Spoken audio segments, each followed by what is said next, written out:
নমস্কার, আমরা কাকসেনা। আমরা চলে এসেছি আবারও একটি নতুন গল্প নিয়ে।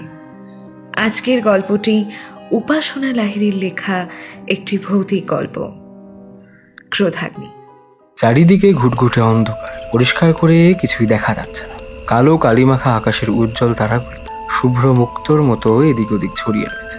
গ্রামের শেষ প্রান্তে এক বিরাট জঙ্গল। অন্ধকারে সেদিকে বেশি কেউ যায় না। অগত্যা সেই জঙ্গলেই আশ্রয় নিতে হয়েছে শিউলিকে। এই কদিনেই ওর জীবনটা লণ্ডভণ্ড হয়ে গেছে। কোনো মতে গ্রাম থেকে পালাতে পেরেছে শিউলি। জঙ্গলে একটা গাছের তলায় বসেছে ও। আতঙ্কে ওর সারা শরীর কাঁপছে। যেই গ্রামের লোকেরা ওকে ছোট থেকে বড় হতে দেখেছে, আজ তারাই ওকে মারতে এসেছিল। ক্রমেই চোখ দুটো ঝাপসা হয়ে উঠল শিউলির। ওকে কেউ বলার সুযোগই দেয়নি, কেউ জানতেই চায়নি ওর বুকের ভেতরে জমে থাকা কষ্টের কথা। ও যে স্বপ্ন দেখে, স্বপ্নে নিজের বাবাকে দেখে শিউলি। ও জানে ওর বাবা একদিন ঠিক ফিরে আসবে। কি যে হলো, ওর বাবা সেই যে নৌকা করে মাছ ধরতে গেল আর ফিরল না। গ্রামের লোকেরা বলল, তোর বাপকে ওই লদি গিলে খেয়েছে রে।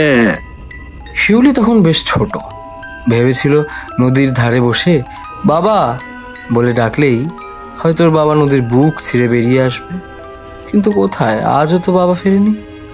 স্বপ্নে শিউলির বাবা ওকে কতবার দেখা দিয়েছে। কাঁপা কাঁপা গলায় বলেছে, মা কাঁদিস নে মা, আমি তো এই নদীর ভেতরে রয়েছি রে, ঠিক ফিরবো। শিউলি যত বড় হতে থাকে ততই নিজের বাবাকে ফিরে পাওয়ার ঝোঁক বাড়তে থাকে। গ্রামের লোকেরা ওর কষ্ট অনুভব করেনি, দেখেছে কেবল ওর পাগলামি।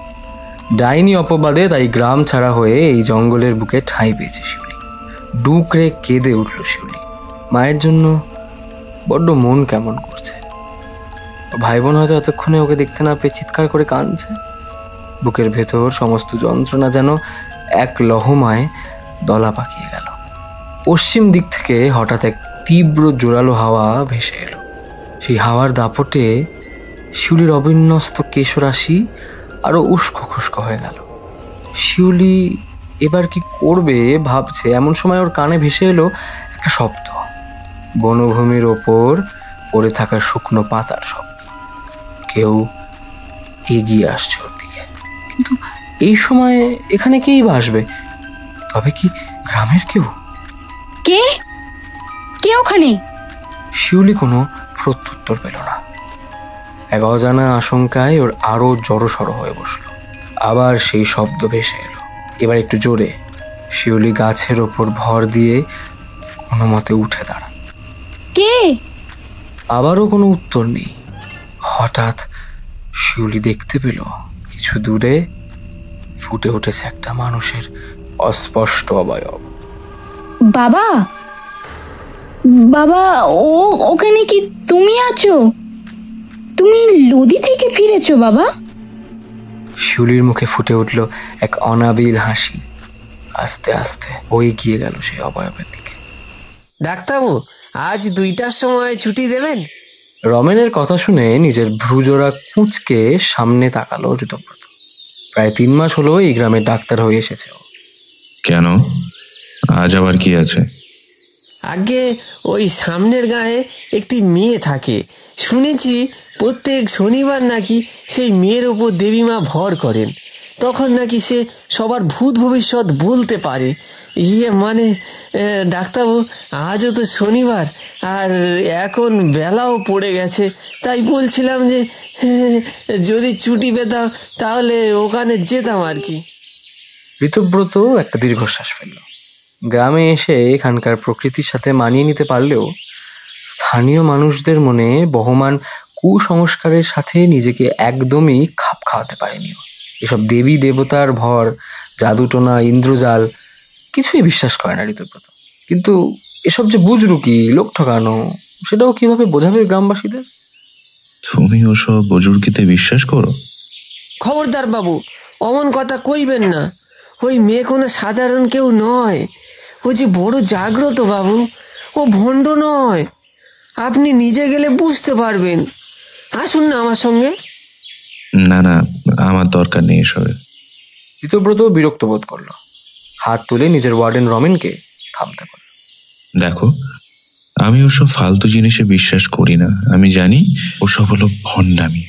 খামোখা ওখানে গিয়ে কি করবো? ও তুমি একাই যাও। আচ্ছা ডাক্তারবাবু। দুপুর 2টো নাগাদ রমেন বেরিয়ে গেল। ঋতব্রত গালে হাত দিয়ে বসে রইল। না, আজ হয়তো আর কেউই আসবে না। নিশ্চয়ই সবাই পাশের গ্রামে গেছে। সত্যি বাবা, মানুষের মনে কি কোনো যুক্তি নেই? মানে এসব যে লোক ঠকানো, তা কি কেউ কখনো বোঝেনি? ঋতব্রতর চোখটা হঠাৎ ব্যথা করে উঠল। সকাল থেকে প্রায় দুপুর 2:30 অবধি এক নাগারে পেশেন্ট দেখে গেছে ও। চশমাটা খুলে ফেলল ঋতব্রত। টেবিলের ওপর 2 হাত ছড়িয়ে সেগুলোর ওপরই নিজের মাথাটা রেখে 2 চোখ বন্ধ করল ঋতব্রত। প্রকৃতিকে গ্রাস করেছে এক নিকষ কালো আধার। সেই অন্ধকারের সাথে পাল্লা দিয়ে বাড়ছে ঝড়ের দাপট। ঘন জঙ্গলে সেই ঝড়ের রূপ আরও বিভৎস। সেই অন্ধকারাচ্ছন্ন অরণ্যের ভেতর দৃশ্যমান কেবল একটি ছোট্ট আলোর বিন্দু। সে আলোর উৎস অবশ্য কোনো মায়াবী সর্পের মণি নয়। সে আলো আদপে একটি সাধারণ লণ্ঠনের। একটি কিশোরের এক হাতে ধরা রয়েছে সেই লণ্ঠন এবং অপর হাতে ধরা রয়েছে এক মস্ত বড় পুঁটলি। দামাল ঝড়ের ঝাপটার সাথে জুঝতে বড় অসুবিধা হচ্ছে সেই কিশোরের। এক পা ফেলে কোনো মতে সামনের দিকে এগিয়ে চলল সে। কিছুক্ষণ হাঁটার পর ও এক বট গাছের সামনে এসে দাঁড়ালো। সেখানে একজন বিভৎস দর্শন কাপালিক ধুনো জ্বালিয়ে ধ্যান করছিলেন। কিশোরটি সামনে এসে দাঁড়াতেই সে কাপালিকের 2 চোখ খুলে গেল। করমচার মতো লাল সেই চোখ দুটোয় কি অদ্ভুত এক তেজ। সে এক মারাত্মক পাশবিক চাহনি। কাপালিক নিজের বজ্রগম্ভীর গলায় গর্জে উঠলেন, যজ্ঞের জন্য যে জিনিসগুলো আনতে বলেছিলাম সেগুলো এনেছিস? ছেলেটা মাথা নাড়াতেই কাপালিক আবার গর্জে উঠে বললেন, আমার মুখের দিকে তাকিয়েছিস কেন? বের কর। কিশোরটি হাতে লণ্ঠন নিচে নামিয়ে রাখলো। তারপর পরম যত্নে সেই পুঁটলিটা খুলে সেটা 2 হাতে ধরল। ঠিক সেই মুহূর্তে আকাশে ফুটে উঠল বিদ্যুৎ রেখা, আর চারিদিক কাঁপিয়ে খুব কাছেই কোথাও বাজ পড়ল। বিদ্যুতের সেই ঝলকানিতে পরিষ্কার দেখা গেল ছেলেটি নিজের হাতে ধরে রয়েছে একটি তরুণী মেয়ের কাটা মাথা। পুঁটলির কাপড়টা ভিজে সপসপে হয়ে গেছে। বিন্দু বিন্দু রক্ত গড়িয়ে পড়ছে মাটিতে। একটা তীব্র আর্তনাদ করে ধর্মর করে উঠে বসল ঋতব্রত। ওর হুঁশ ফিরতেই ও ফ্যাল ফ্যাল করে তাকালো চারপাশে। কোথায় জঙ্গল? ও তো চেম্বারেই ভেতরে। তবে এতক্ষণ ধরে কেউ স্বপ্ন দেখছিল? ঘড়ির দিকে তাকালো ঋতব্রত। 2:45 বাজে। এতক্ষণে নিশ্চয়ই কেউ আসেনি, নইলে ওকে ঠিক ডাকতো। সবাই কি সত্যি ওই বুজরুকি দেখতে গেল নাকি? তাজ্জব ব্যাপার। না, এখানে আর বসে থেকে কোনো লাভ নেই।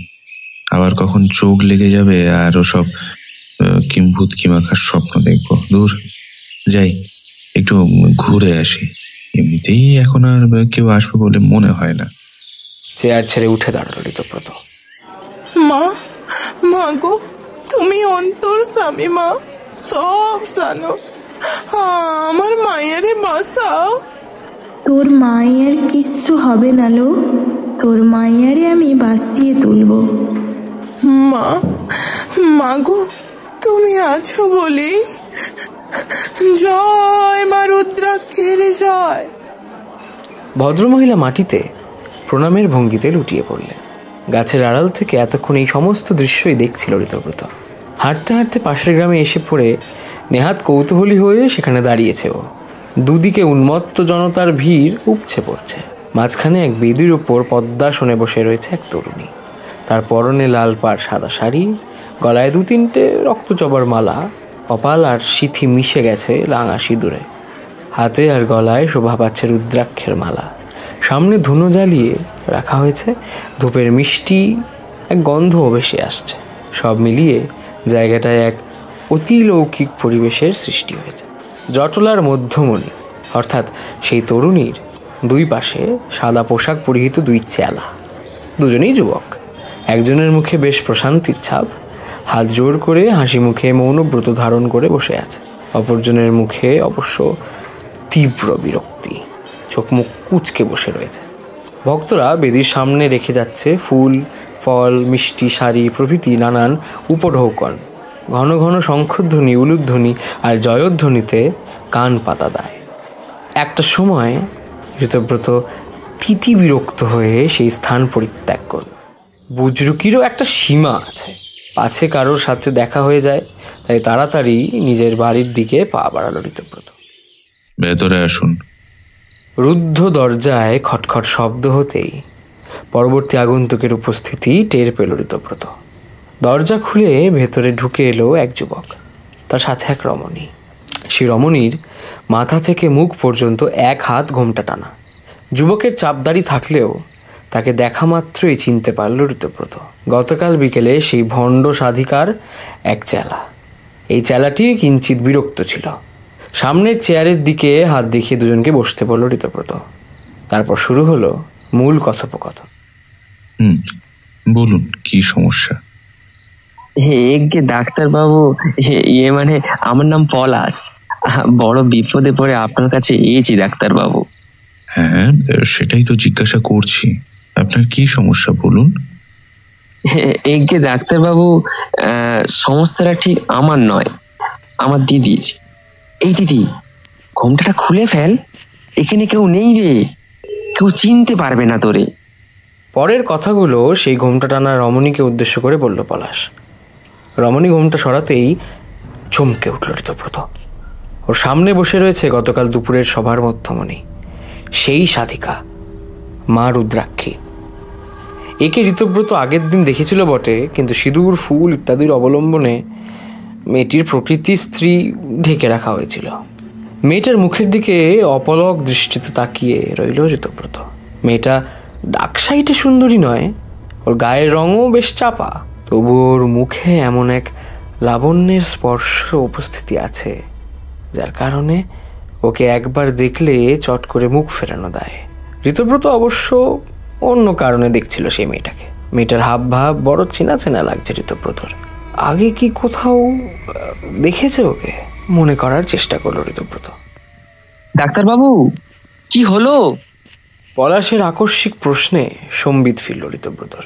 কিছুটা থতমত খেয়েও বলল, হ্যাঁ না, কিছু না, মানে বাতিন। হ্যাঁ বলুন, কি সমস্যা আপনার দিদির? একে ডাক্তারবাবু, দয়া করে আপনি বলবেন নে, আপনি হলেন পড়াশুনো জানা শহুরে বাবু, আর আমরা কোথায় এই গন্ড গায়ের লোক।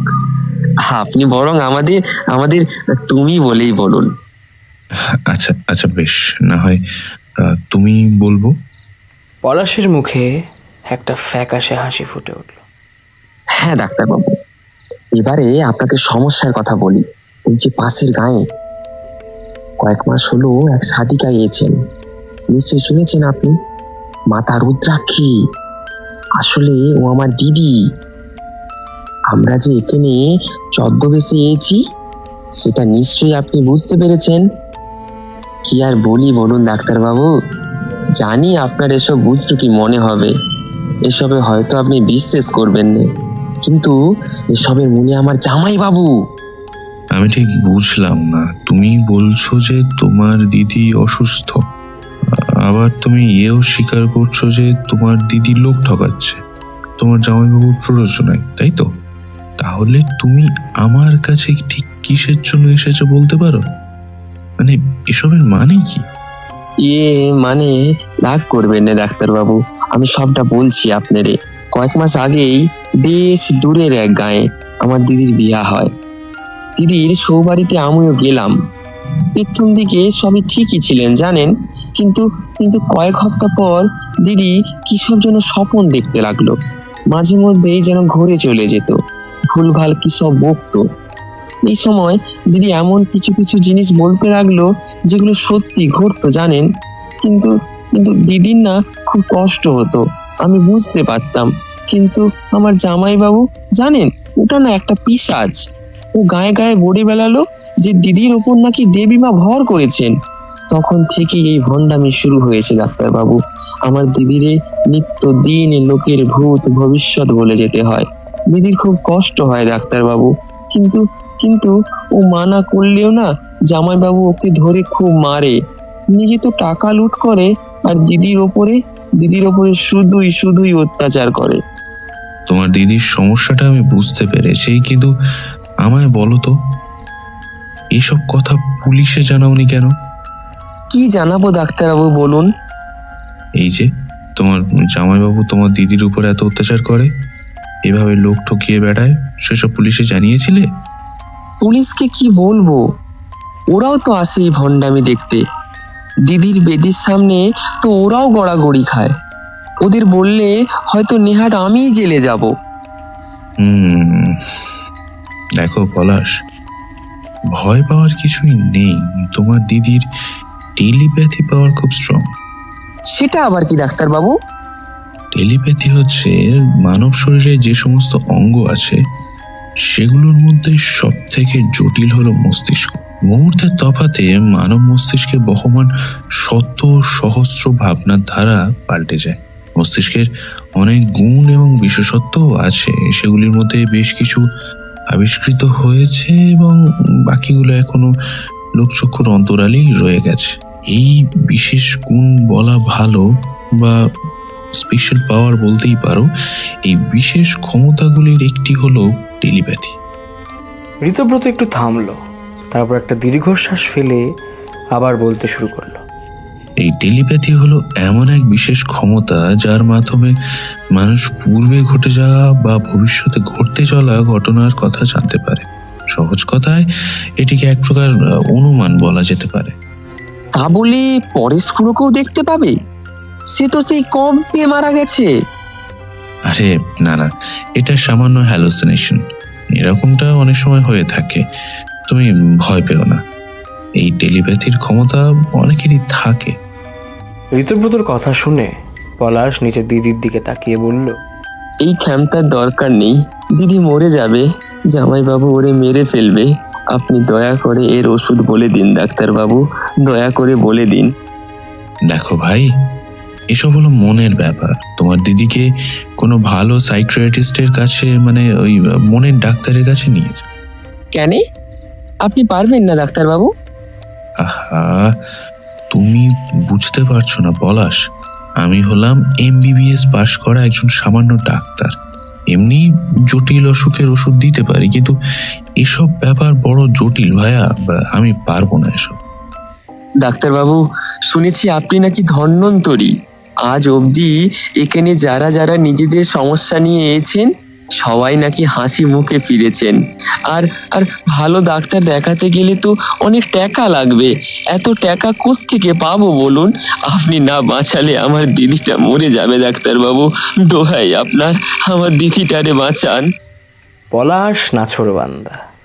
ঋতব্রত একদমই রাজি ছিল না। পলাশের পীড়াপিড়িতে অবশেষে বাধ্য হলো চিকিৎসা করতে। ঋতব্রতর মনোবিজ্ঞান নিয়ে প্রবল আগ্রহ।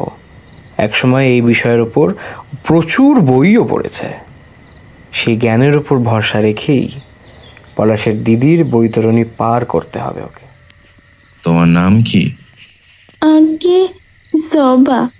তুমি ভয় পাচ্ছ না তো, কিংবা অসুস্থ বোধ করছো না তো? না না ডাক্তারবাবু। ঋতব্রত একটা দীর্ঘশ্বাস ফেলে ঘড়ির দিকে তাকালো। রাত 11:30 বাজে। এই গ্রামে 10টার পর থেকেই গভীর রাত শুরু হয়ে যায়। কিছুক্ষণ আগেই নিজের দিদিকে ঋতব্রতর বাড়িতে রেখে গেছে পলাশ। এটাই ওর দিদির প্রথম সিটিং। নিজের দিদির চিকিৎসা সকলের আড়ালে করাতে চেয়েছিল পলাশ, বিশেষ করে নিজের জামাইবাবুর অজান্তে। সেই কারণেই এমন ব্যবস্থা। ঋতব্রত নিজের গলা খাঁকড়ে বলল, জবা, আমি এখন তোমায় প্রশ্ন করব, ওই সামান্য কয়েকটা প্রশ্ন, কিন্তু তুমি ভয় পেয়ে যেও না বা উত্তেজিত হয়ে যেও না, কেমন? আচ্ছা ডাক্তারবাবু। ঋতব্রত প্রথম প্রশ্ন করতে যাওয়ার আগেই নেমে এলো দুর্ভোগ। হঠাৎ করেই বাড়ির সমস্ত আলো নিভে গেল। নির্ঘাত লোডশেডিং হয়েছে। গ্রামের দিকে অবশ্য লোডশেডিং কোনো অপ্রত্যাশিত ঘটনা নয়। এখানে প্রায় সর্বদাই এই ঘটনা ঘটে চলেছে। জবা, তুমি এখানেই বসো, আমি মোমবাতি জ্বালছি। ভয় নেই বসো। মোমবাতিটা সামনেই একটা টেবিলের ওপর রাখা ছিল, তাই খুঁজে পেতে বিশেষ অসুবিধা হলো না। অন্ধকারে হাতড়ে বেশ কিছুক্ষণ পর নিজের লাইটারটাও খুঁজে পেল ঋতব্রত। মোমবাতি জ্বালিয়ে পিছন ফিরতেই আঁতকে উঠল। ওর ঠিক সামনে ভেসে উঠেছে একটা মুখ। এ কি জবা, তুমি তুমি এখানে উঠে এলে কেন? জবা কোনো উত্তর দিল না, কেবল নিজের চোখ দুটো বড় বড় করে এক দৃষ্টে চেয়ে রইল ঋতব্রতর দিকে। মোমবাতির ওই হালকা হলুদ আভায় জবাকে দেখে ঋতব্রতর গোটা গা কেমন ছমছম করে উঠল। ও কিছু বলতে যাবে এমন সময় জবা বলে উঠল, দাদা বাবু। ঋতব্রতর শির দ্বারা বেয়ে এক হিমেল স্রোত নেমে গেল। এই কথাটা জবা বলল বটে, কিন্তু এই কণ্ঠস্বর তো জবার নয়। টানা টানা সুরে আবার ভেসে এলো সেই নারীর কণ্ঠস্বর। ও দাদা বাবু, ভয় পেলেন নাকি?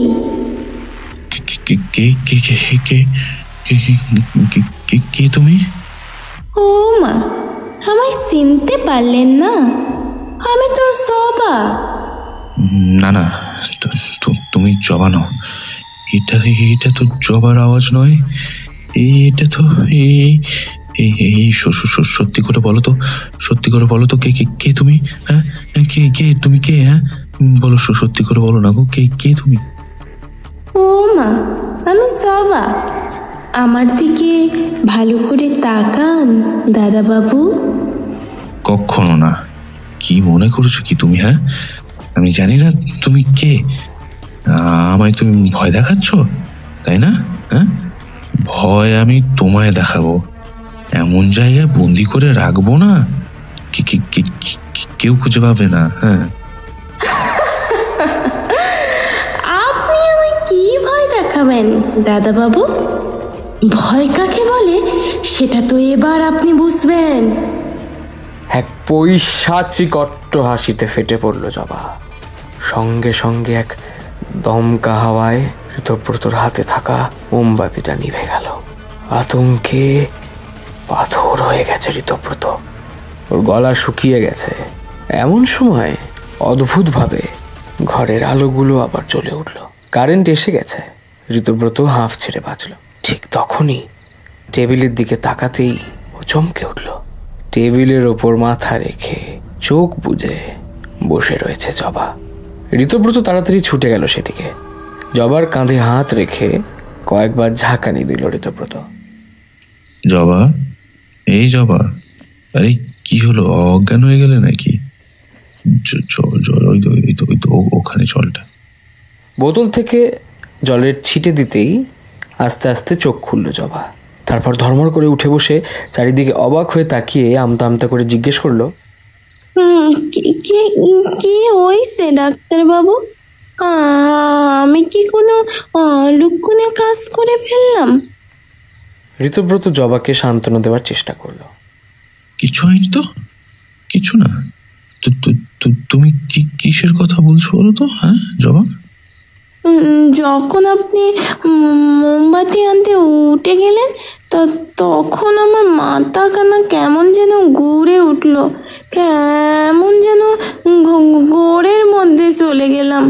তারপর আমার কিছু মনে নেই, আপনি ডাকলেন আর আমি এই উঠলাম।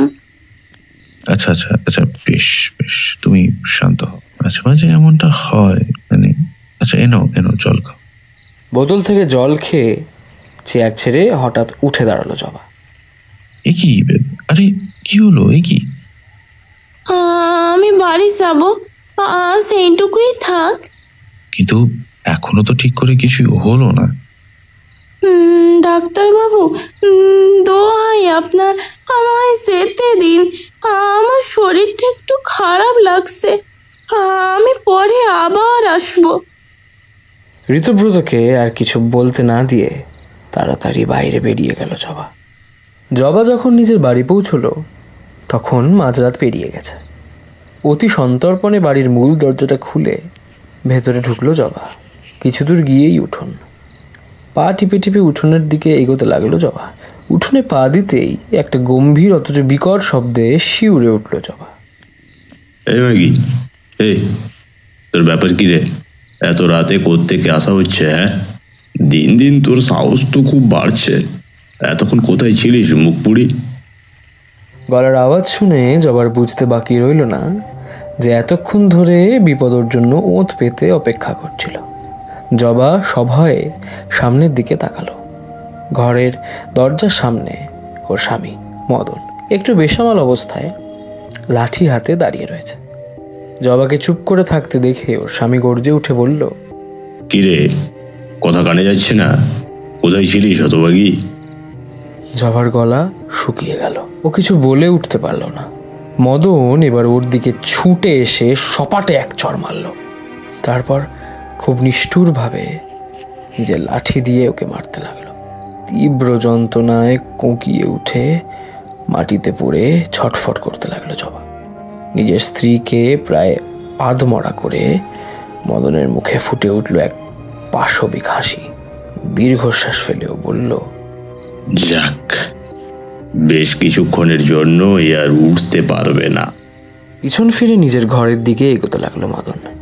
কিন্তু কিছু দূর গিয়েই ও থমকে দাঁড়িয়ে পড়ল। কেউ পেছন দিয়ে ওর গলাটা শক্ত করে ধরেছে। দম বন্ধ হয়ে গেল মদনের। ও কি কোনো দুঃস্বপ্ন দেখছে নাকি? অতি কষ্টে মদন বলল, এই তুই কে রে? ছাড় ছাড় আমাকে। এতক্ষণ ধরে আমাকে মারধর করে এখন জিজ্ঞাসা করছিস আমি কে? তার মানে জবা? কিন্তু এ তো জবার গলা। কথা শেষ করার আগেই আতঙ্কে স্তব্ধ হয়ে গেল মদন। ওর সামনে দাঁড়িয়ে রয়েছে জবা। কিন্তু এ কি? জবার চোখ দুটো অমন বিভৎসভাবে জ্বলছে কেন? আর ওর মুখে লেগে থাকা ওই বিভৎস হাসি, আর ওর যা অবস্থা তাতে তো ওর এভাবে দাঁড়িয়ে থাকার কথা নয়। কে কে তুই? আমি কি স্বপন দেখছি? স্বপন লয়, এটা সত্যি বটে। আমি জবা। না না, তুই জবা নোস। কে তুই? হ্যাঁ, কে তুই? উত্তরের বদলে মদনের দিকে ধেয়ে আসে একটা মোক্ষম ঘুষি। জবা মদনের ওপর হাত চালিয়েছে। ওর এত বড় সাহস! এই তোর এত সাহস, তুই আমার গায়ে হাত তুললি? আজ তোর এই হাত যদি আমি কেটে না ফেলি তো আমিও। আরে আরে, এ কি? বাঁচাও বাঁচাও! মদনের হুমকি শুনে জবা ওকে ঠাঁটিয়ে মারল এক চড়। সেই চড়ের প্রভাব এমন যে মদনকে ছিটকে ফেলল মাটিতে। তারপর মদনের হাতে ধরা সেই লাঠিটা তুলে জবা এবার শুরু করলো তাণ্ডব। লাঠিটা দিয়ে ও উন্মাদের মতো মারতে লাগলো মদনকে। ওর মুখের দিকে তাকিয়ে অধিক বিস্মিত হলো মদন। এ কার মুখ? এ কি আদেও জবা?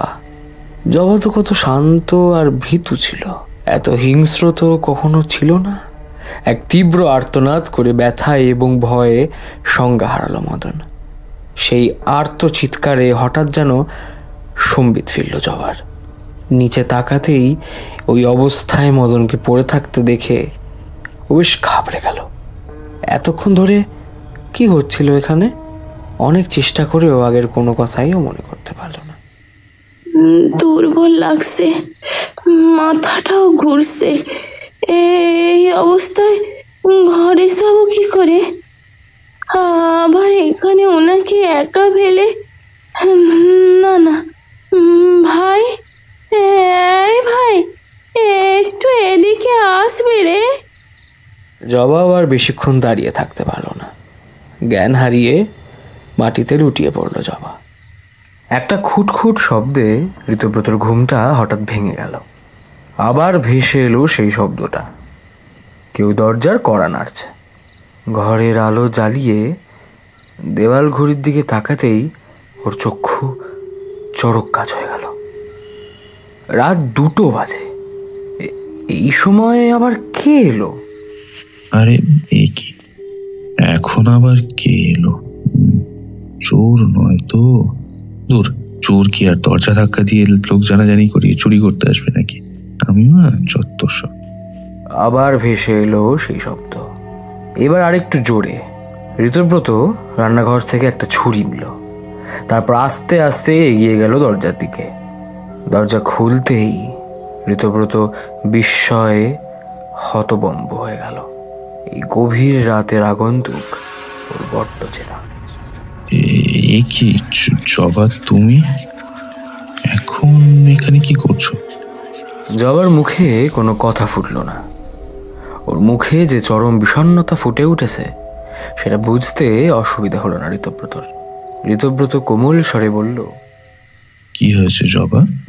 এত রাতে তুমি হঠাৎ এভাবে চলে এলে, কি হয়েছিল তোমার?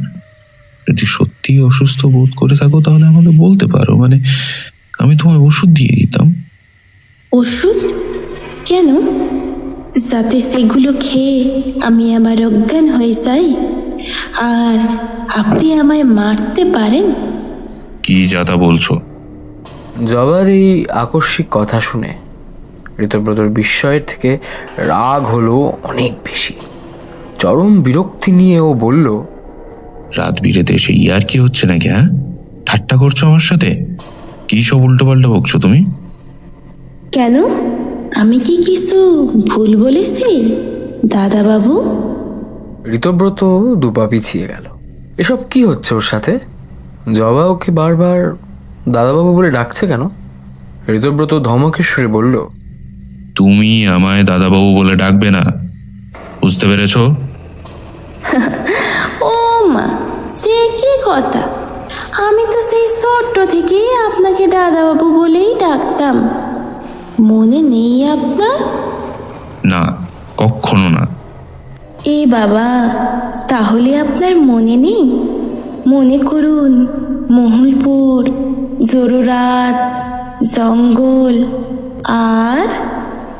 কথাটা শেষ না করেই হঠাৎ চুপ করে গেল জবা। ঋতব্রত কাঁপা কাঁপা গলায় বলল, আর আর আর কি? আপনার সত্যিই কি কিছু মনে পড়ছে না দাদাবাবু? সেদিন আমার সাথে এমনটা কেন করলেন দাদাবাবু? আমি আপনার কি ক্ষতি করেছিলাম? আমি কিছু বুঝতে পারছি না। কি বলছো তুমি? জবার মুখটা হঠাৎ যেন গম্ভীর হয়ে গেল। ঝড় আসার আগে আবহাওয়া যেরকম গম্ভীর হয়ে যায়, ঠিক সেরকম কয়েক মুহূর্ত পরেই নেমে এলো সেই মারাত্মক ঝড়। জবা নিজের হাত দিয়ে ঋতব্রত গলা চিপে ধরে কর্কশ স্বরে বলল, আর মিছে কথা কইবেন না দাদাবাবু, আজ আপনারে ছেড়ে দিচ্ছি। আমি কিন্তু আবার আসবো, আর তখন...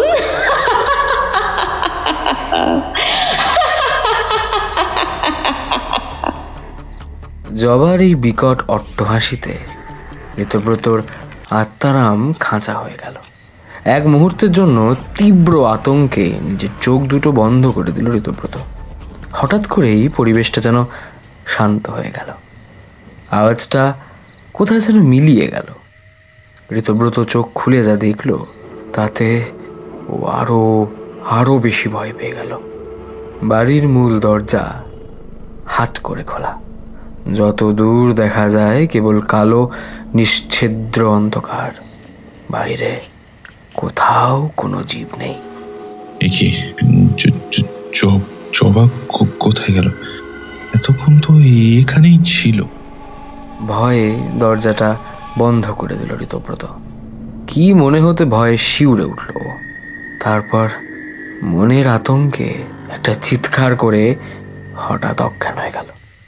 ভোরের আলো মুখে পড়তেই চোখ খুলল ঋতব্রত।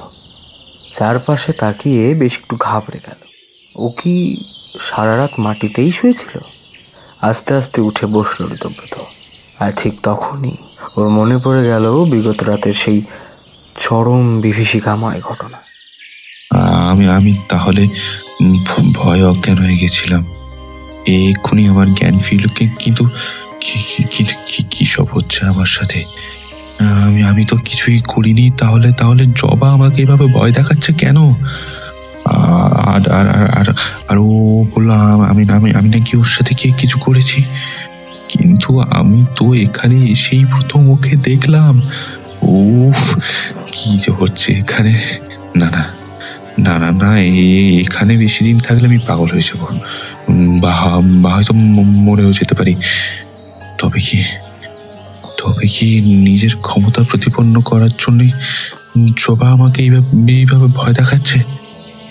হ্যাঁ, এটা তো হতেই পারে। ও তো আবার রুদ্রাক্ষী মাতা, নিশ্চয়ই চাই যাতে আমি ওসব বুজরুকিতে বিশ্বাস করি। No, never. মরে গেলেও আমি ওসব মানব না, কখনো না। বেলা 10টা নাগাদ নিজের চেম্বারে ঢুকলো ঋতব্রত। 2-1 রুগী দেখার পরেই হঠাৎ ওর ওয়ার্ডেন রমেন এসে বলল, ডাক্তারবাবু, এক ছোকরা আপনার সাথে দেখা করতে এসেছে। আমি ওকে নাম লেখাতে বলেছিলাম, কিন্তু ও বলছে আপনার সাথে নাকি খুব দরকার। ঠিক আছে, ওকে ভেতরে পাঠিয়ে দাও। রমেন বেরিয়ে যাওয়ার কিছুক্ষণ পরেই ভেতরে ঢুকে এলো পলাশ। কাল রাতে ওই ঘটনার পর সকালে চেম্বারে পলাশের আগমন মোটেই প্রত্যাশা করেনি ঋতব্রত। ওর ইচ্ছে ছিল বেশ করে কিছু কড়া কথা শুনিয়ে দেবে, কিন্তু পলাশের চোখ মুখের অবস্থা দেখে ওর মায়া হলো। পলাশের 2 চোখে জল, হাত দুটো জোর করা।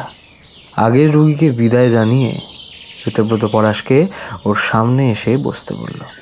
পলাশ ঋতব্রতর সামনের চেয়ারে এসে বসলো আর নিজের চোখের জল মুছল। কি হয়েছে পলাশ, তোমার এমন অবস্থা কেন? ডাক্তারবাবু, আমার দিদিটা মনে হয় মরে যাবে। ডাক্তারবাবু, ওকে আপনি বাঁচান। তার মানে কি হয়েছে জবার? জামাইবাবু দিদিরে এমন মেরেছে যে দিদি প্রায় আধমরা হয়ে গেছে। আপনি একটিবার চলুন দয়া করে। পলাশ, এখন তো ভাইয়া যেতে পারবো না, বাইরে আরো অনেক রুগী আছে। আমি বরং বিকেলের দিকে যাই, কেমন? আমি আপাতত কয়েকটা ওষুধ লিখে দিচ্ছি, ওগুলো রমেনের কাছ থেকে নিয়ে যাও। আমি বিকেলে যাব, চিন্তা নেই, কেমন? পলাশের কাছ থেকে জবর অবস্থা জেনে সেই মতো ওষুধ লিখে দিল ঋতব্রত। কাগজটা হাতে নিয়ে পলাশ একটা প্রণাম করে উঠে যাচ্ছিল, এমন সময় ঋতব্রত ওকে আবার বসতে বলল। তারপর নিজের গলার স্বর নামিয়ে জিজ্ঞাসা করলো, আচ্ছা ভাইয়া, একটু ভেবে বলো তো, তোমার দিদি কি কাল রাত 1:30-2 নাগাদ বেরিয়েছিল? ঋতব্রতর প্রশ্ন শুনে পলাশ নিজের 2 চোখ বড় বড় করে প্রচণ্ড উত্তেজিত হয়ে বলল, আপনি কি বলছেন ডাক্তারবাবু? আমার দিদি কাল রাতে বেরোবে কি করে? ও তো হাঁটতেই পারছে না। জামাইবাবু ওরে এত মেরেছে যে ও বিছানা নিয়েছে। তা তোমার জামাইবাবু জবাকে মারলো কেন? আপনার বাড়ি থেকে ফিরতে দিদির দেরি হয়েছিল, সেই 12:30 নাগাদ ফিরেছিল দিদি। জামাইবাবু বারবার জিজ্ঞেস করার পরেও দিদি বলেনি এত রাতে সে কোত্থেকে ফিরছে, তাই হয়তো রাগের মাথায়। কিন্তু এটা তো অন্যায়, তুমি তোমার জামাইবাবুকে কিছু বলনি? হ্যাঁ ডাক্তারবাবু, বলেছিলাম তো, কিন্তু অবাক ব্যাপার কি জানেন, জামাইবাবুও কিন্তু অসুস্থ, খুব চোট পেয়েছে কাল রাতে। দিদির কথা শুনলেই চোখ মুখ কেমন যেন একটা করে নিচ্ছে, মনে হয় ভয় পাচ্ছে দিদিকে। আচ্ছা, তুমি নিশ্চিত যে তোমার দিদি কাল রাত 12:30 নাগাদ বাড়ি পৌঁছে গেছিল? তুমি সত্যি বলছো তো? হ্যাঁ ডাক্তারবাবু, মিছে কথা বলে আমার কি লাভ বলুন? দিদি যখন এসেছিল তখন আমি ঘুমোচ্ছিলাম। দিদির চিৎকার শুনে উঠোনে গিয়ে দেখি যে ওরা দুজন অজ্ঞান হয়ে পড়ে আছে। আমি সারা রাত ধরে দিদির সাথেই ছিলাম।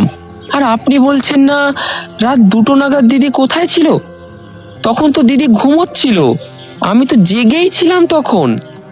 ও আচ্ছা, বেশ বেশ বেশ বেশ, তুমি চিন্তা করো না পলাশ, তোমার দিদির কিচ্ছু হবে না। আমি বিকেলের দিকে তোমার দিদি জামাইবাবুকে গিয়ে একবার দেখে আসবো, কেমন? পলাশ আবার একটা প্রণাম করে বেরিয়ে গেল। ঋতব্রত এবার দ্বন্দ্বে পড়ল। তবে কি কাল রাতের এই ঘটনাটা নিছকে একটি দুঃস্বপ্ন ছিল? পলাশ বলল যে জবা কাল রাত 2টোর সময় বাড়িতেই ছিল। ও হয়তো সত্যি কথাই বলছে। তাহলে কাল রাত 2টোর সময় আমার বাড়িতে ওটা কে এলো? দরজায় ধাক্কা দেওয়ার আওয়াজে ঋতব্রতর সম্বিত ফিরল।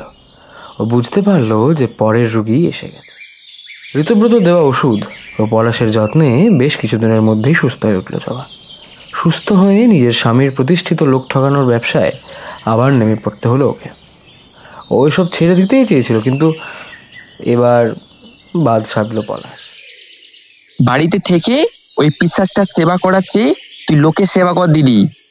তোর ওপর ওই পশু যা উপকার করেছিল, ডাক্তারবাবু না থাকলে যে কি হতো। মদনকে পিশাচ বললেও সে কি সত্যি আর আগের মতো আছে? বেশ কিছুদিন ধরে জবা লক্ষ্য করছে মদন ওকে ক্রমাগত এড়িয়ে চলছে। জবাকে নিজের আশেপাশে দেখলেই মদন ভয়ে পালিয়ে যেত। জবার গায়ে হাত তোলা তো দূর, ওকে আর যাতা কথাও বলে না মদন। কেমন যেন একটা হয়ে গেছে ও। সবসময় ওর চোখে ভয় আর আতঙ্ক। জবা মদনের এমন আমূল চারিত্রিক পরিবর্তনের কারণ বুঝতে পারে না। আজকাল যেন কোনো কিছুই আর স্বাভাবিক ছন্দে এগোচ্ছে না। মা রুদ্রাক্ষীর বেশে জবা প্রায় 1 ঘন্টা কাটিয়ে ফেলেছে। সুস্থ হয়ে উঠলেও এই কদিনে ওর শরীরটা বড্ড বেশি ভেঙে গেছে। এখন বেশিক্ষণ ধরে ওই কাঠের বেদির ওপর আর বসে থাকতে পারে না ও। এসব সাজসজ্জা ওর কাছে চিরকালই মিথ্যে ছিল। ধুনোর গন্ধ, ঘন ঘন শঙ্খধ্বনি, উলুধ্বনি আর জয়ধ্বনি শুনে জবার মাথা যন্ত্রণা করে। ও বাড়ি ফিরতে চায়। বাড়ি ফিরে রুদ্রাক্ষী মাতার রূপ ত্যাগ করে আবার জবা হতে চায়, কিন্তু কোনো উপায় নেই যে। কতক্ষণে ও এই যন্ত্রণা থেকে মুক্তি পাবে সেটাই ও ভাবছিল। এমন সময় বেদির সামনে 2জন ক্রন্দনরতা মহিলা এসে বসল। জবার নরম মন। ওই মহিলাদের দেখে ওর বড় মায়া হলো। ও রুদ্রাক্ষী মাতা কিনা। একজন মহিলা কাঁদতে কাঁদতে বলল, মা মা, তুমি তো সব জানো গো মা। আমার মেয়েটা কোথায় গো? বলে দাও না গো মা। প্রায় 1 মাস হতে চললো আমার মেয়েটা হারিয়ে গেছে। কত খুঁজেছি কিন্তু পাইনি। তুমি ওকে ফিরিয়ে এনে দাও মা। দোয়াই তোমার মা, ওকে ফিরিয়ে দাও। ভক্তরা নিজের জ্বালায় জ্বলে। ভগবানের কষ্টের কথা কতজনই বা বোঝে। এত কান্না, হাহাকার, শোক দেখে জবা মনে মনে প্রচণ্ড ব্যথা পেল।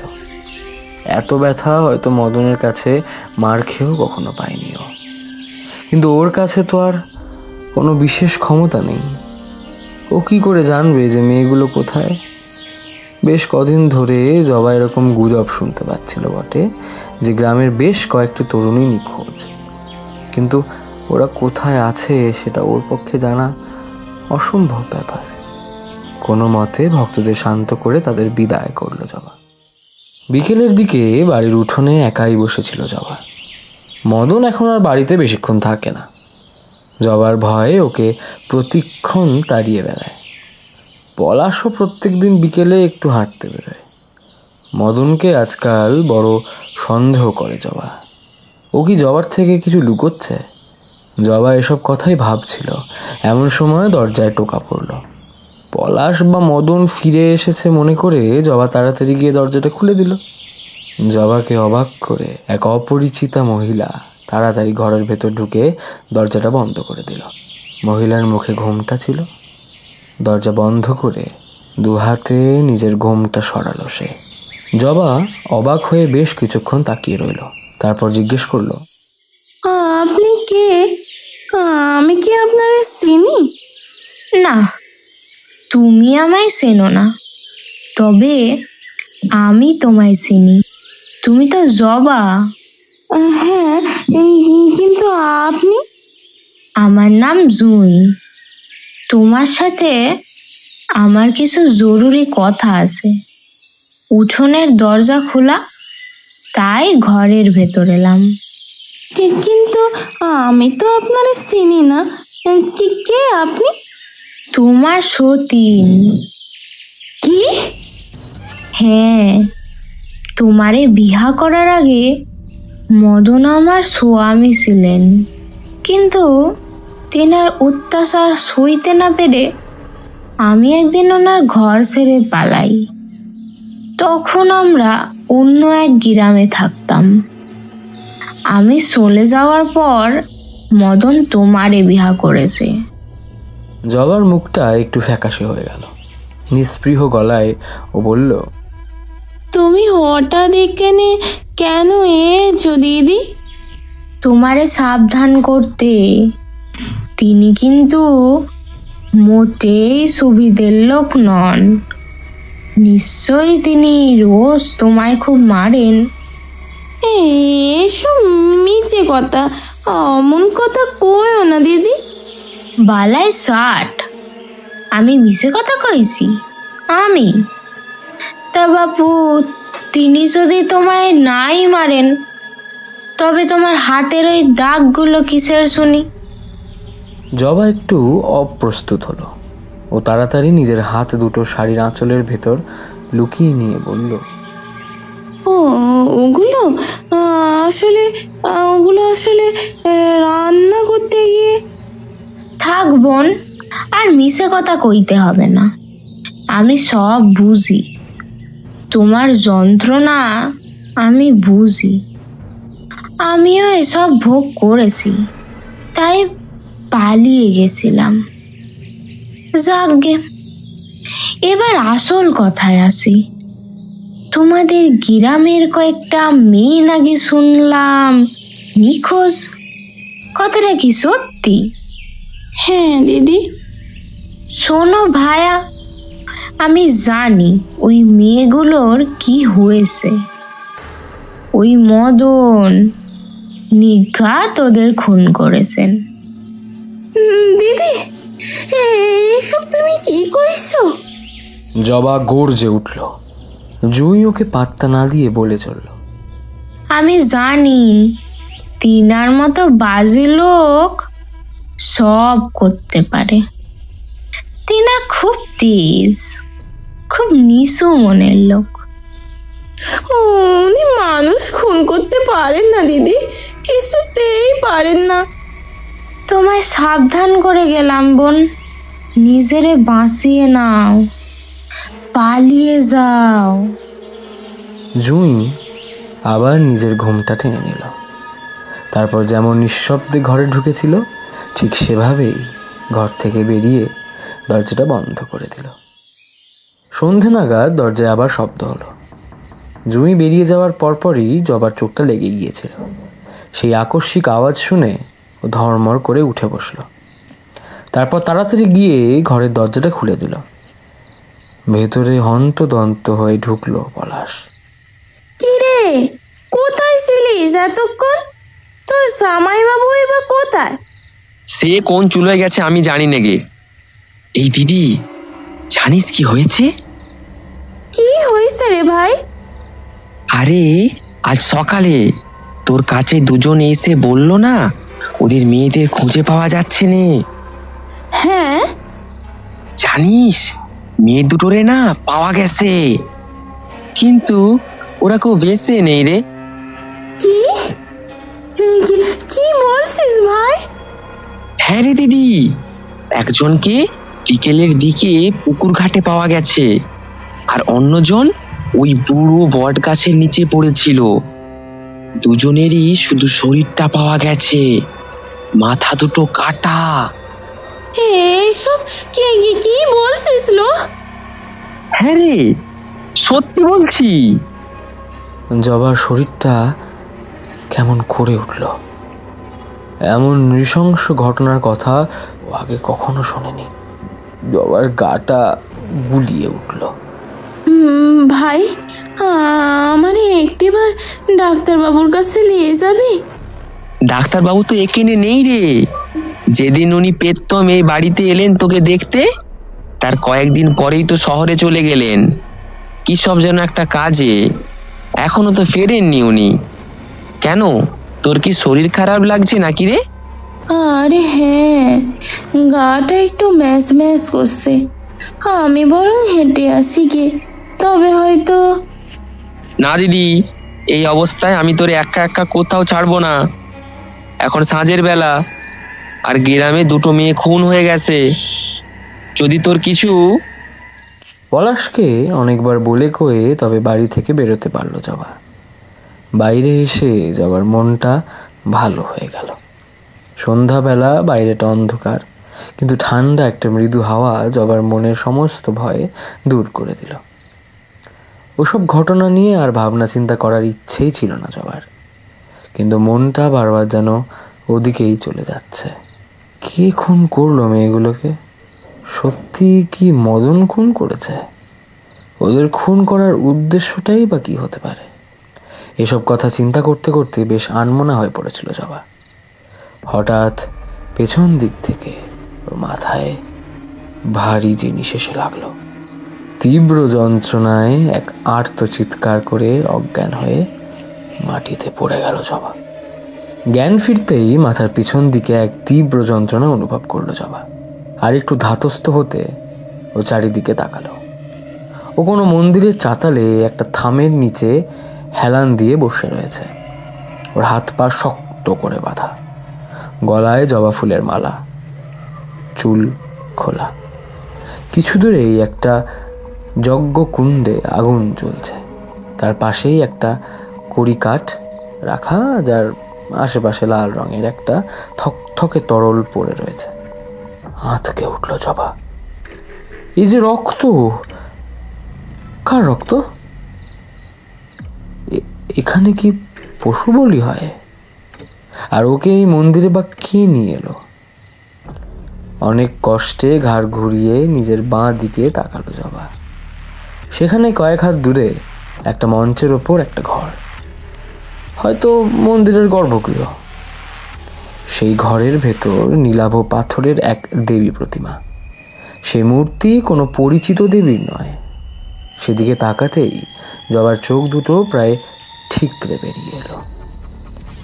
কি ভয়ঙ্কর সেই রূপ, কি নৃশংস সেই মুখ!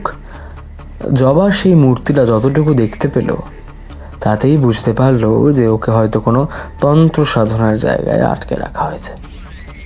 দেবী বিগ্রহের সামনে লাল পোশাকে পরিহিত এক ব্যক্তি জবার দিকে নিজের পিঠ দেখিয়ে দাঁড়িয়েছিল।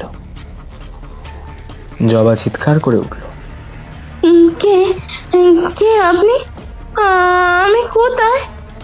আমার এখানে এনেছেন কেন? সেই ব্যক্তি কিছু বলল না, কেবল একটু হাসল। জবা আবার বলল, কি হলো? কে আপনি? আমায় এখানে কেন এনেছেন?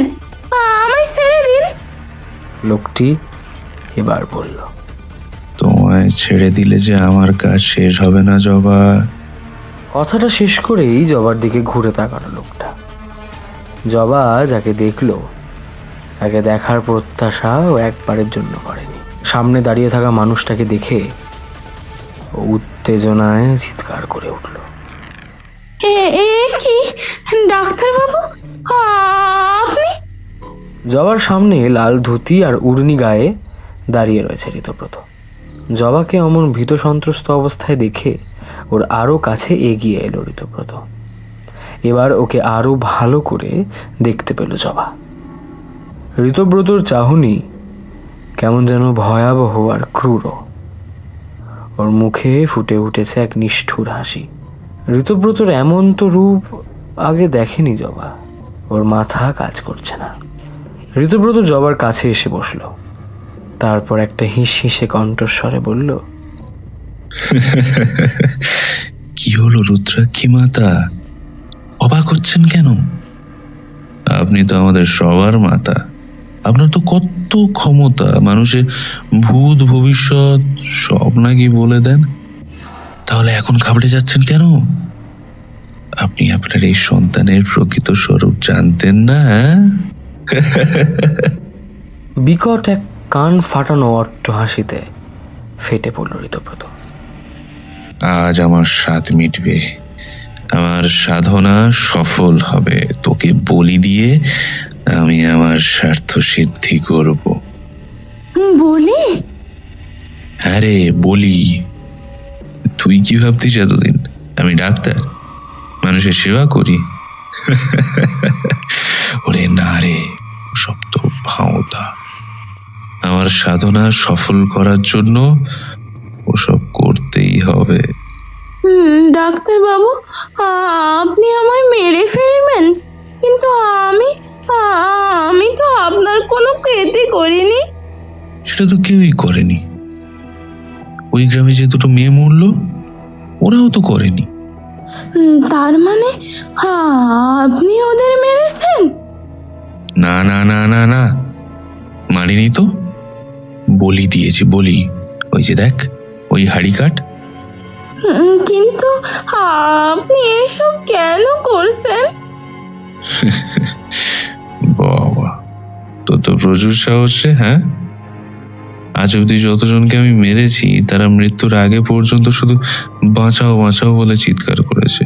শুধুমাত্র তুই জিজ্ঞাসা করলি আমি এসব কেন করছি। বেশ, তাহলে আমি বলছি সেই কথা। ঋতব্রত একটু দম নিয়ে বলতে শুরু করলো। আমি ছিলাম মহুল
সমস্ত গ্রামবাসীর সামনে উনি প্রমাণ করলেন যে শিউলি আসলে ডাইনি।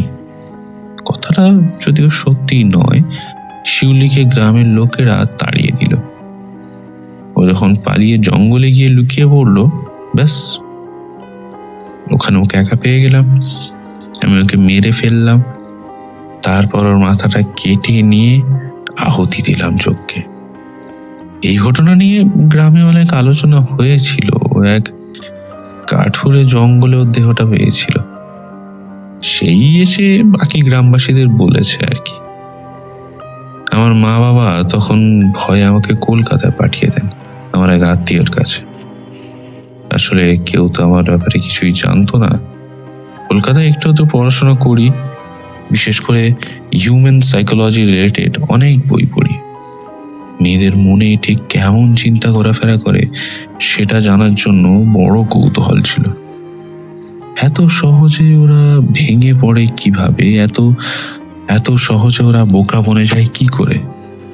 কি করে রুদ্রাক্ষী মাতা, কি করে? জবা চুপ করে রইল।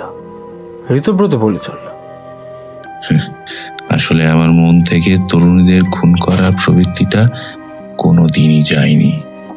কলকাতায় বেশ কয়েক বছর ছিলাম, তারপর বিভিন্ন জায়গায় ছদ্মবেশে গিয়ে গিয়ে সহজ সরল মেয়েদের খুঁজতাম আর ওদের মেরে ফেলতাম। এই কারণেই তোমার গ্রামের ওই দুটো মেয়েকে আমি মেরেছি। এবার তুমিও মরবে।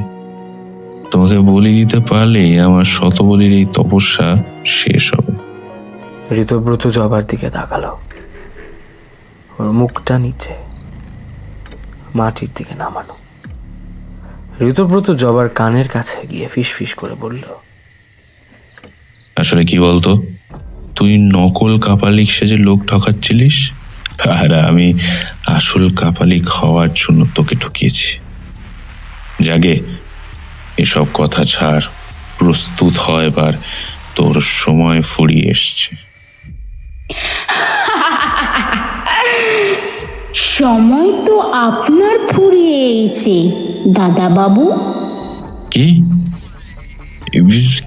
কে কে? আবার সেই চেনা কণ্ঠস্বর শুনতে পেল ঋতব্রত। জবার মুখের দিকে তাকাতেই ও অবাক হয়ে গেল। জবার মুখে ফুটে উঠেছে সেই পুরনো ভয়ঙ্কর হাসি। ওর চোখ দুটো উদ্ভাসিত। এই তুই কে রে? জবা? তুই জবা তো?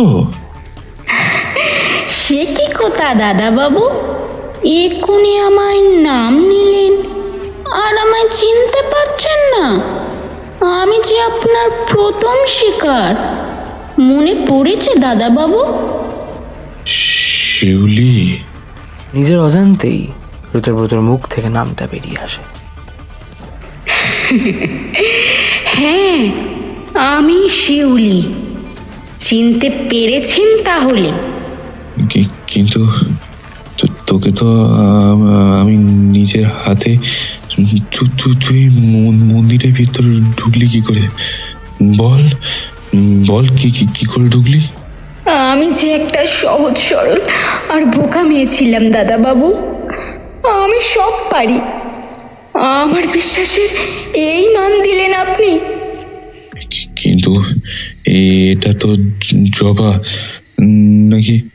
না জবা না জবা না, এটা শিউলি নাকি তুই জবাকে বর করেছিস? হ্যাঁ, আমি শিউলি, কিন্তু এই দেহ জবার। আপনার কাল হয়ে আমি জবার মধ্যে এসেছি। কিন্তু এটা কি করে সম্ভব? জবার ভেতরে তুই ঢুকলি? আপনি যখন আমার তিলে তিলে মারছিলেন তখন আমি কাঁদছিলাম। আপনার মনে আছে নিশ্চয়ই? সেটা শুধু আমার বা আমার মায়ের কথা ভেবে নয়, আমার এক ছোট বোন আর ছোট ভাই ছিল। ওদের জন্য কষ্টে আমার বুকটা ফেটে যাচ্ছিল। এই জবা আমার ছোট বোন আর পলাশ আমার ছোট ভাই। এদের সাহায্যে আমি আপনার কাছে পৌঁছাতে চেয়েছিলাম। আর আপনি ভাবছিলেন যে আমার বোনকে বোকা বানিয়ে ওর উপর অত্যাচার করবেন। ওই মদনটাও ছিল একটা পাষণ্ড। ওকে তো কবেই আমি মেরে ফেলেছি। এবার আপনার পালা দাদাবাবু। অট্ট হাসিতে ফেটে পড়ল জবা। জবা নাকি শিউলি? ঋতব্রত বুঝতে পারল দেরি করলে সর্বনাশ হয়ে যাবে। ও তাড়াতাড়ি গিয়ে নিজের খাঁড়া নিয়ে তেড়ে এলো জবার দিকে। কিন্তু জবার ঘাড়ে কোপ বসানোর আগেই কি এক অলৌকিক ক্ষমতার ধাক্কায় ওর হাত থেকে খাঁড়াটা ছিটকে পড়ল মাটিতে, আর ঋতব্রত গিয়ে পড়ল ওই জ্বলন্ত অগ্নিকুণ্ডে। আগুনে জ্বলন্ত অবস্থায় ঋতব্রত শেষবারের মতো দেখল শিউলিকে। সেই একই মুখ, একই ধরনের কোকড়ানো লম্বা চুল, কেবল সেই শান্ত অভিব্যক্তির জায়গায় ওর মুখে খেলা করছে নিষ্ঠুর এক হাসি। যেই অগ্নিকুণ্ডে আহুতি দিয়ে ঋতব্রত সফলতা পেতে চেয়েছিল, সর্বে সর্ব হতে চেয়েছিল, সেই জ্বলন্ত ক্রোধাগ্নি ওর ভবলীলা সঙ্গ করল। বেশ কয়েক মাস কেটে গেছে। গ্রামের ডাক্তারবাবু শহরে সেই যে গেছেন আর ফেরেননি। রুদ্রাক্ষী মাতারও আর কোনো খোঁজ খবর নেই। হঠাৎ আবির্ভূতা হয়ে আবার হঠাৎ মিলিয়ে গেলেন। জবার বাড়িতে বেশ কয়েক সপ্তাহ হলো তালা লাগানো রয়েছে। ওরা যে কোথায় গেছে কেউ জানে না। কেউ নাকি ওকে আর ওর ভাইকে গরু গাড়ি করে চলে যেতে দেখেছে। কেউ আবার বলে যে ওরা নাকি গভীর রাতে জবাকে নদীতে ঝাঁপ দিতে দেখেছে। কিন্তু ও যে কোথায় গেল সেটা আজ একটা রহস্য। আপনারা এতক্ষণ শুনছিলেন উপাসনা লাহিড়ীর কলমে একটি ভৌতিক গল্প, ক্রোধাগ্নি। গল্পটির পরিচালনায় ছিলেন পুষ্পেন্দু ঘরামি। গল্পে ডাক্তার, জবা ও গল্পকথকের চরিত্রে ছিলেন কৃষ্ণেন্দু, শ্রীরূপা ও সায়র। অন্যান্য চরিত্রে ছিলেন সন্তু, পুষ্পেন্দু, সুব্রত, দেবারতী, মোনালিসা এবং অরিন্দম। গল্পের এডিটিং ও মিউজিক এফেক্টে অরিন্দম। গল্পের পোস্ট প্রোডাকশানে কৃষ্ণেন্দু হালদার। গল্পের পোস্টার ডিজাইনিংয়ে শৌকত রায়। আগামী সপ্তাহে ঠিক এই সময়ে আমরা আবারও হাজির হব নতুন আরেকটি গল্পের সাথে। আর এরপর থেকে কোথাও কাক দেখলে একবার হলেও এটা ভেবে নেবেন, আমরা কিন্তু আপনার উপর নজর রাখছি। সবাইকে কাকরাত্রি।